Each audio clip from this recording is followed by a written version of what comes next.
folks. These people don't want the truth out. It's just that simple. We went over there, and you know what really got their attention? When I was working with the Freeman and I'd sold them $600,000 worth of radio, 8 repeaters across the state of Montana, we were going to radio up the lawful citizens, people like you right here in this room. We were going to make this network real, statewide, right then. And Leroy Schweitzer pipes up and he says, well, now we got this radio deal done and we know what we're going to do there. But do you know of anybody that could sell us some guns?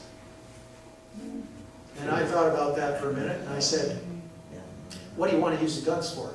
He said, we want to distribute, we want to arm the lawful militia, the citizens of the state of Montana, protect our borders, and protect against tyrannical government.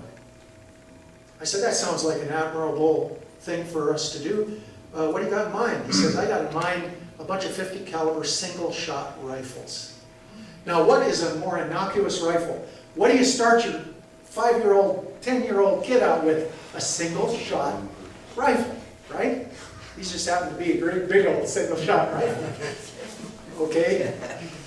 You know, when we were in the court in Roundup, Montana, and I was testifying in Jerry Lopez's behalf, and the prosecuting attorney says, well, what was the purpose of negotiating this deal with Cajun James for 200 single-shot 50 caliber rifles and flat vests, and he enumerated the whole. It was a $1.2 million sale that they were going to pay for with money orders. And they actually gave Cajun a certified money order for that amount, which he deposited the same day I put my $600,000 money order in the Glacier Bank right here in Eureka. And so the attorney is promoting that, and he says, now what possible reason could you have for putting 250 caliber rifles in the hands of who knows who, the militia in Montana? I said, well, to protect against foreign invasion. Well, why would we need that? And I said, you got to be kidding me. They've got our whole National Guard out of Helena over in Bosnia fighting that war right now, and we're left defenseless. Boy, he shut his mouth and turned around and walked away. And one of the jurors later, after the trial was over, he said, you know, you shouldn't have thrown in the towel. I got conned by a lawyer into throwing in the towel before this trial. He said, if you'd have been up here as a defendant or as a complainant against the cops, we'd have given you some money.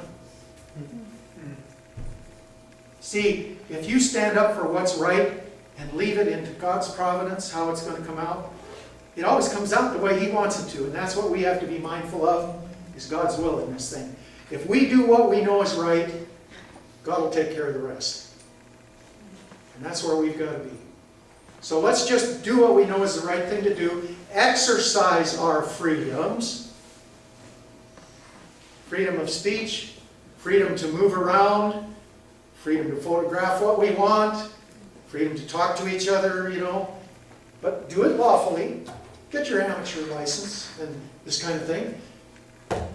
It's when good men do nothing that evil men triumph. And so that's all I have to say for today. And one question I have for you is, when should we do this again?